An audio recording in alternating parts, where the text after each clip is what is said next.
गुजरात राज्य में गौरवपुर नाम का एक गांव था। वहाँ रामलाल नाम का एक किसान रहता था। उसके खेत से हो रही आमदनी से उसका परिवार का गुजारा नहीं होता था, तो उसने एक ट्रैक्टर खरीदा और दूसरों के खेत जोतकर पैसे कमाने लगा। क्योंकि रामलाल अच्छा व्यक्ति था, तो गांव वाले अपने खेत जोतने के लिए उसे ही बुलाते थे।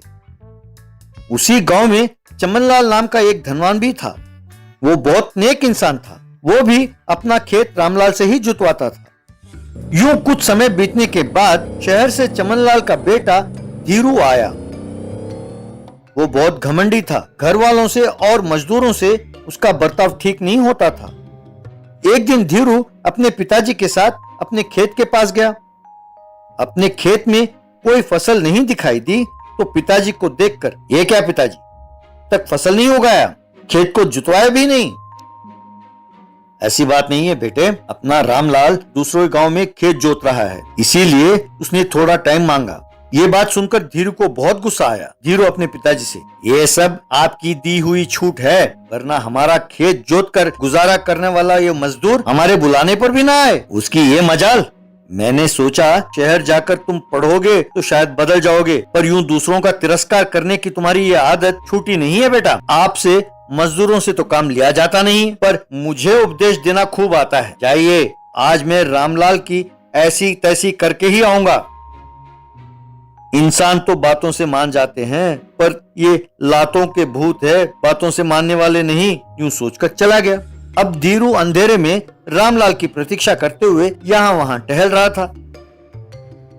रामलाल ट्रैक्टर चलाता हुआ घर लौटा।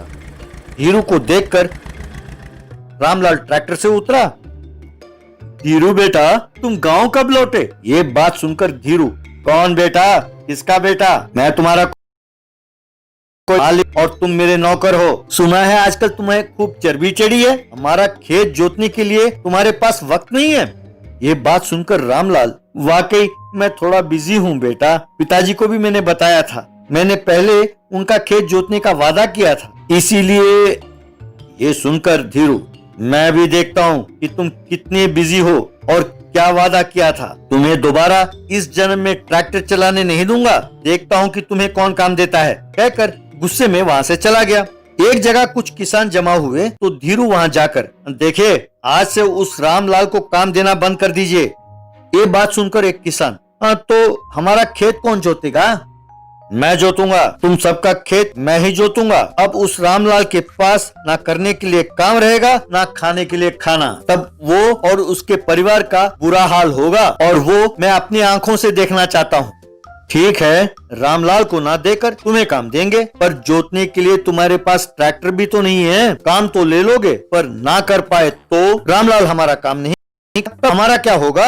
ये सुनकर धीरज सोचने लगा, और फिर, ठीक है, आप सबको मैं एक अग्रीमेंट लिख कर देता हूँ। यदि वक्त पर आप लोगों का खेत में जोत ना सका, तो साल भर आपके खेत में मुफ्त में ही जोतूंगा। तब धीरू और किसानों ने उस कागज पर दस्तखत किया। धीरू कई लोगों के पास ट्रैक्टर मांगने गया, पर उसे कोई ट्रैक्टर नहीं मिला।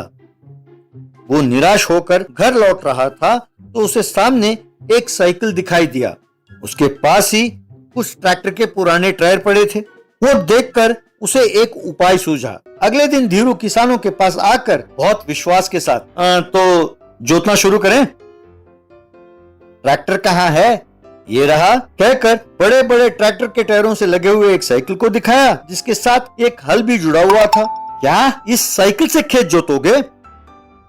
अरे, मैं तो सोचता था कि तुम लोग सिर्फ मिट्टी के काम करते हो, पर अब मुझे पता चला कि तुम सब लोग मिट्टी के माधो हो। ये बात सुनकर किसानों को बहुत गुस्सा आया, पर वो गुस्से को पी गए। अच्छी तरह सोच लो धीरू, एक बार खेत में उतरोगे तो उसे जोतकर ही बाहर आना होगा। अरे, इस खेत को जोतने के लिए मेरा ये साइकिल काफी है, कहकर साइकिल चलाता हुआ खेत में गया। धीरू को देखकर किसानों ने फैसला किया कि यदि वो बिना जोते खेत से बाहर आया तो उसकी टांगें तोड़ देंगे। धीरू साइकिल चलाने लगा। वो खेत के एक दो चक्कर मारने के बाद साइकिल मिट्टी में धंस गई। धीरू साइकिल को बाहर निकालने की बहुत कोशिश करने लगा, पर वो धंसा हुआ था। धीरू पसीने से लथपथ था और थका हुआ था। धीरू हिम्मत हार कर थक कर खेत से बाहर आने की कोशिश कर रहा था। तब खेत को घेरे हुए किसानों के पास एक हाथ में एग्रीमेंट और दूसरे हाथ में लाठी को देखकर धीरू वापस साइकिल पर जा बैठा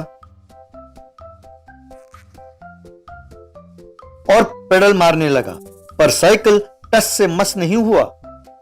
तब एक किसान दूसरे किसानों से, अपने एग्रीमेंट के हिसाब से इसे 100 एकड़ जमीन इस साइकिल से जोतना होगा। सब जोर से हंसने लगे। Train thief. मणिकोंडा नाम के गांव में